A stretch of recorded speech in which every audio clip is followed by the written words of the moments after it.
চলছে তিলজলায় অবৈধ কারখানা ভাঙার কাজ। মুখ্যমন্ত্রীর নির্দেশে ভাঙা হচ্ছে অবৈধ কারখানা। গতকাল বিকেলেই শুরু হয় নির্মাণ ভাঙার কাজ। গতকালের পর আজও চলছে বুলডোজার। মুখ্যমন্ত্রী শুভেন্দু অধিকারী জানিয়ে দিয়েছিলেন যে কোনো রকম ভাবে যেগুলো অবৈধভাবে নির্মাণ হয়েছে সেগুলোকে, বেআইনি নির্মাণগুলো ভাঙতে হবে। কারণ যেভাবে মৃত্যুকূপে পরিণত হয়েছে শহর জুড়ে একের পর এক বেআইনি নির্মাণ, সেই বেআইনি নির্মাণগুলো ভাঙার কাজ চলবে।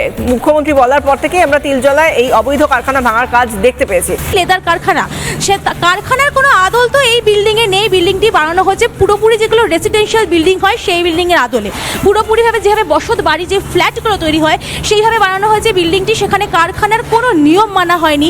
যে ঘিঞ্জি এলাকায় এই কারখানাটি তৈরি হয়েছে, চারদিক দিয়ে গলি, চারদিকে তার আশেপাশে, একদিকে প্রথম ভিডিও চ্যানেলকে এই ছবিটাও দেখাচ্ছে, দেখো এই কারখানার পাশেই রয়েছে আরও একটি বিল্ডিং যেখানে লোকজন থাকেন, যেখানে লোকজন বাস করেন।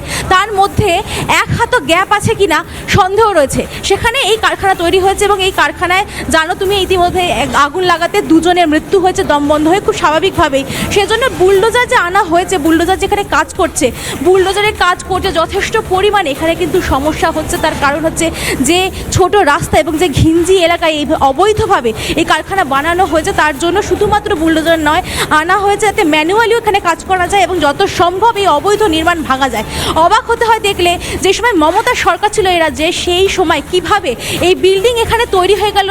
এত বছর ধরে এই বিল্ডিংয়ে এখানে লেদার কারখানা চলছিল, কিভাবে এখানে চামড়ার কারখানা এতদিন ধরে চলছিল, সে নিয়ে স্বাভাবিকভাবে প্রশ্ন ওঠে। তবে স্বস্তির বিষয় এটাই যে জবে থেকে পালাবদল হয়েছে এবং মুখ্যমন্ত্রী শুভেন্দু অধিকারী তিনি নির্দেশ দিয়েছেন, তাদের তৎপরতায় ইতিমধ্যে এই অবৈধ নির্মাণ ভাঙা হচ্ছে। এই ধরনের ঘটনা এই তিলজলা এলাকায় আর হয়তো দেখা যাবে না।